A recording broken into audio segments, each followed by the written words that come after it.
नमस्कार। आज हम टर्म सिंबल इनऑर्गेनिक केमिस्ट्री के बहुत इम्पोर्टेंट टॉपिक के बारे में आपसे डिस्कस करेंगे। इस ई कंटेंट को सुनने के बाद, समझने के बाद छात्र टर्म सिंबल D1 से लेकर के D10 तक के टर्म सिंबल की गणना कर सकता है, स्पेक्ट्रोस्कोपिक मूल अवस्थाओं की गणना समझ सकता है, इलेक्ट्रॉनिक अवस्थाओं के संकेत को समझ सकता है, एक इलेक्ट्रॉन की विभिन्न ऊर्जा स्तर का ज्ञान प्राप्त कर सकता है, साथ ही इलेक्ट्रॉनिक स्पेक्ट्रा के द्वारा संकुल के गुणों की व्याख्या भी कर सकता है। तो टर्म सिंबल की गणना करने के लिए हम आपको कुछ नियम दे रहे हैं जो कि बहुत ही आसान है और इससे टर्म सिंबल का कैलकुलेशन और आसान हो जाता है। ध्यान रखिएगा, इन नियमों की कुल संख्या 4 है और थोड़ा सा समझने की कोशिश करिए। पहला नियम ये कहता है कि इलेक्ट्रॉन की फिलिंग यानी इलेक्ट्रॉन का भरना हुन्स के नियम के अनुसार होता है। हम जब भी कॉम्प्लेक्स बनाते हैं वह डी ब्लॉक एलिमेंट होता है या ट्रांजिशन मेटल होता है। तो डी ऑर्बिटल के सब उपकक्षकों की संख्या 5 होती है। तो पहले सभी 5 उपकक्षक Txy, Tyz, Tzx, Tx2y2, Tz2, इसमें हुन्स के नियम के अनुसार एक एक इलेक्ट्रॉन जाएगा। उसके बाद इलेक्ट्रॉन की पेयरिंग होगी। ये हमारा पहला नियम है। दूसरा नियम ये कहता है कि सबसे पहले maximum value of m will be filled, या m जो है का अधिकतम मान जो है वो सबसे पहले भरा जाएगा। अब ये m क्या होता है? m is a magnetic quantum number जो कि d ऑर्बिटल के लिए होता है 2 और इसके मान हो जाते हैं +2, +1, 0, -1, -2। तो पहले सबसे अधिकतम मान यानी +2 भरा जाएगा। ये हमारा दूसरा नियम है। तीसरा नियम ये कहता है कि अगर हमारा ऑर्बिटल यानी डी कक्षक आधा भरा हुआ है, अब देखिए डी में अधिकतम इलेक्ट्रॉनों की संख्या होती है 10, तो आधा कितना हो जाएगा? D5। आधा भरा हुआ है या फिर आधे से कम भरा हुआ है तो J का अधिकतम मान दिया जाएगा।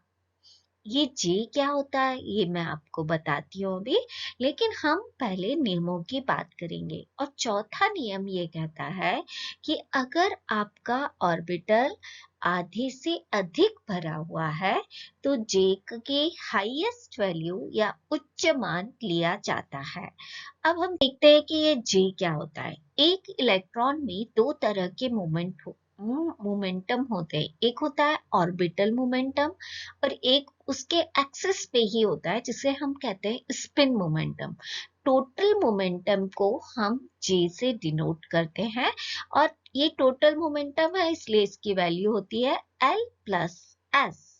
यहाँ एक और बात ध्यान देने योग्य है कि अगर एटॉमिक नंबर 30 से कम है तो एलएस कपलिंग होती है, यानी L इज इक्वल टू होता है L1 plus L2 plus L3, S is equal to होता है S1 plus S2 plus S3। और अगर एटॉमिक नंबर मोर देन 30 है तब जे कपलिंग होती है, यानी J plus J1 plus J2 यानी टोटल ऑर्बिटल मोमेंटम का हम टोटल करते हैं। ये जो बातें थी ये टर्म सिंबल के कैलकुलेशन के पहले आपको जानना बहुत जरूरी था।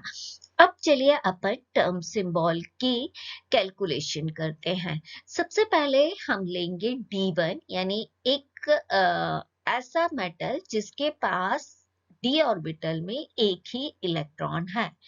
तो जैसा हमने आपको पहले बताया था कि ये एक इलेक्ट्रॉन कहाँ जाएगा, इसके लिए हमारा पहला नियम था कि हुन्स के नियम के अकॉर्डिंगली भरे जाते हैं। फर्स्ट दूसरा नियम ये कहता है कि first the maximum value of एम्बिवली फील्ड, तो यह इलेक्ट्रॉन +2 में जाएगा। इस स्लाइड को जब आप देख रहे हैं तो इसमें एक तो आपको फिलिंग ऑफ इलेक्ट्रॉन ऊपर के ऑर्बिटल में समझ में आ रहा होगा, बीच में हमने दिया हुआ है 0 1 2 3। This is Mulliken symbol, capital S for 0, P for 1, D for 2 and 3 for F। क्योंकि हम d ऑर्बिटल की बात कर रहे हैं तो जनरली यहाँ पर d, f और s का यूज होने वाला है, ठीक है। अब हम देखते हैं कि ट्रम्प सिंबल के कैलकुलेशन में हमको 3 चीजें चाहिए। पहला होता है मुलिकन सिंबल, जो कि आपने निकाल लिया कि इलेक्ट्रॉन गया +2 में, तो 2 इज इक्वल टू आपका आ गया d। अब हम देखते हैं मल्टीप्लिसिटी, एक साइड मल्टीप्लिसिटी लिखा हुआ है, तो मल्टीप्लिसिटी का फॉर्मूला होता है 2s + 1। What is s? s is a spin, तो एक इलेक्ट्रॉन का क्या रहेगा +1/2, तो 2 इंटू 1/2 + 1, 2 कैंसिल हो जाएगा, 2 आ जाएगा, तो ये जो 2 आएगा ये न्यूमरेटर में जाएगा। क्लियर? अब दूसरी तरफ हम J की वैल्यू निकालते हैं। J की वैल्यू क्या होती है? L minus S, 0 then L plus S। तो L की वैल्यू थी 2 माइनस 1/2, 0, 2 प्लस 1/2, तो 2 माइनस 1/2, तो यहाँ पर क्या आ जाएगा 3/2, और 2 प्लस 1/2 यानी यहाँ पर क्या आ जाएगा 5/2। क्योंकि हमारा ऑर्बिटल आधे से कम भरा हुआ है, अतः हम J की लोएस्ट वैल्यू जो कि 3/2 है उसको हम डिनोमिनेटर में लेंगे। तो देखिए D1 कॉन्फ़िगरेशन की टर्म सिंबल आपने कैलकुलेट कर ली, जो कि बीच में लिखी हुई है। न्यूमरेटर में लिखना है 2d3/2। क्लियर? अब इसी तरह D2 की बात करेंगे। दूसरा इलेक्ट्रॉन है, मैक्सिमम वैल्यू ऑफ m क्या होगी +1 में जाएगा। मूलिकन नंबर क्या हो जाएगा +2 + 1 का 3, 3 is equal to f। Multiplicity कैसे निकालेंगे 2s 2s + 1, तो 2 इंटू 1 + 1, तो 2 + 1 इज इक्वल टू आ जाएगा 3, तो 3 कहाँ चला जाएगा न्यूमरेटर में। J की वैल्यू देखते हैं 3 माइनस 1 और 0 देन 3 + 1, तो आपकी J की वैल्यू आएगी 2 3 4। यहाँ पर lowest value of J will be taken, तो आपने डिनोमिनेटर में लिखना है 2। क्लियर? इसी तरह अपन D3 की बात करेंगे। -1 -2 से 0 बड़ा है, इसलिए तीसरा इलेक्ट्रॉन जाएगा 0 में। क्योंकि ये 0 में गया, मूलिकन नंबर आएगा 3। 3 अगर आता है तो आपके सिंबल होगा F। मल्टीप्लिसिटी निकालेंगे 3/2, 2 इंटू 3/2 + 1, 2 कैंसिल हो जाएगा, इज इक्वल टू 4 आ जाएगा, तो 4 आपका न्यूमरेटर में चला जाएगा। J की वैल्यू कैसे निकलेगी? J की वैल्यू निकलेगी L minus S, 0 then L plus S, तो 3 माइनस 3/2 और 3 प्लस 3/2, तो यहाँ पर आ जाएगा 3/2 लोएस्ट वैल्यू और 9/2 हाईएस्ट वैल्यू। क्योंकि आपका ऑर्बिटल अभी भी आधे से कम भरा हुआ है, इसलिए अपन lowest value of J will be taken, तो वो लोएस्ट वैल्यू क्या होगी 3/2, तो 3/2 आप डिनोमिनेटर में लिख देंगे। इसी तरह अब हम D4 का कैलकुलेशन करेंगे। D4 में फोर्थ इलेक्ट्रॉन -1 में जाएगा, +1 -1 कैंसिल, तो वैल्यू कितनी आ रही है L की 2, 2 इज इक्वल टू आपका सिंबल आ जाएगा D। फिर हम मल्टीप्लिसिटी निकालेंगे, तो 2 + 1 और 2 + 1, तो ये आ जाएगा 5, तो 5 जो है वो न्यूमरेटर में चला जाएगा। इसी तरह 2 - 2 और 2 + 2, तो 2 - 2 0 हो जाएगा और 2 + 2 4, तो डिनोमिनेटर में आपका लोएस्ट वैल्यू आएगी 5d0। क्लियर? अब हम मान निकालते हैं D5 कॉन्फ़िगरेशन का।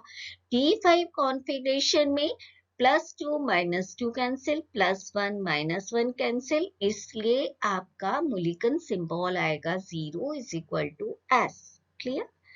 अब 5 अनपेयर्ड इलेक्ट्रॉन है तो 2s की जगह अपन वैल्यू पुट अप करेंगे 2 × 5/2 + 1, तो 2 कैंसिल हो जाएगा और न्यूमरेटर में 6 आ जाएगा और यहाँ पर 0 - 5/2 और 0 + 5/2 यानी एक ही वैल्यू रहेगी 5/2, तो D5 कॉन्फ़िगरेशन के लिए आपका टर्म निकलेगा 6s 5/2। क्लियर?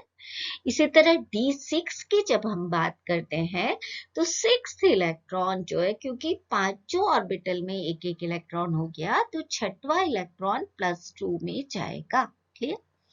अब यहाँ पर क्या हुआ कि आपका जो +2 का स्पिन जो था कैंसिल हो गया, यानी कि अब आपके पास 4 अनपेयर्ड इलेक्ट्रॉन बचेंगे और यहाँ पर आपकी टर्म आ रही है 2 = D और 2 × 4/2 + 1, तो आपका आ जाएगा 5। J की वैल्यू कैसे निकालेंगे? 2 - 2 और 2 + 2, तो यानी J की वैल्यू आ जाएगी आपकी 0 से लेकर के 4 तक और इसकी टर्म निकलेगी 5D4। क्लियर?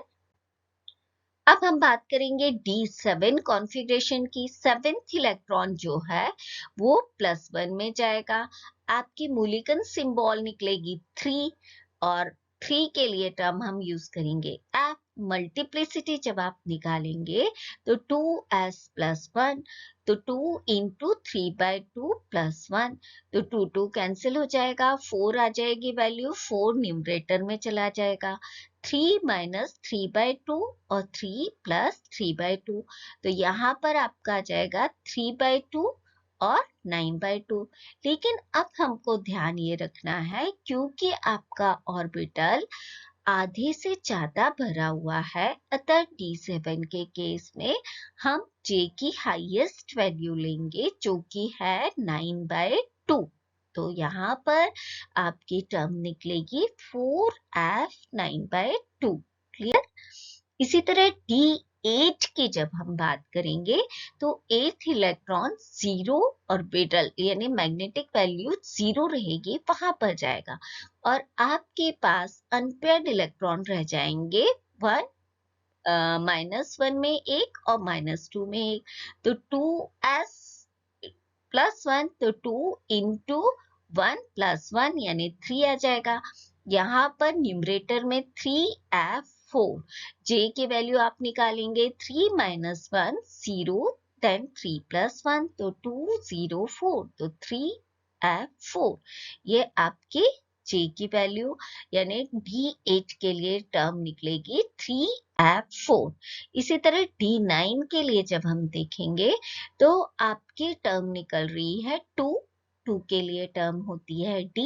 मल्टीप्लिसिटी आप निकालेंगे 2 × 1/2 + 1, 2 कैंसिल, तो 1 + 1 = 2, तो 2 आपका न्यूमरेटर में चला जाएगा और जब हम J की वैल्यू निकालेंगे तो J की वैल्यू होगी 2 - 1/2 0 और 2 + 1/2 यानी 3/2 0 और 5/2। अब यहाँ पर आपका ऑर्बिटल आधे से ज्यादा भरा हुआ है, इसलिए हम J की 5/2 वाली वैल्यू को डिनोमिनेटर में पुट अप कर देंगे, जिससे कि D9 का टर्म सिंबल होगा 2D 5/2। इसी तरह D10 का देखेंगे तो D10 के लिए मूल्यांकन सिंबल फिर से आपके पास क्या आ गया? S आ गया और मल्टीप्लिसिटी क्या हो जाएगी? 2 × 0 + 1, तो 1 आ जाएगा, 1 as 0, 0 - 0, 0 + 0, तो 1 as 0। ये टर्म सिंबल होगी D10 कॉन्फ़िगरेशन के लिए। तो जब आप ये स्लाइड के थ्रू टर्म सिंबल कैलकुलेट करना चाहेंगे तो मैं ये चाहती हूँ कि आप सबसे पहले ऊपर के ऑर्बिटल को देखिए जो कि मैग्नेटिक क्वांटम नंबर है +2 +1 0 -1 -2। उसके बाद बीच में देखेंगे हम, जिससे आपको मूल्यांकन सिंबल या टर्म जो है वो निकालना है। एक तरफ मल्टीप्लिसिटी निकालना है और एक तरफ जे की वैल्यू निकालना है। जे की value L - S 0 then L + S।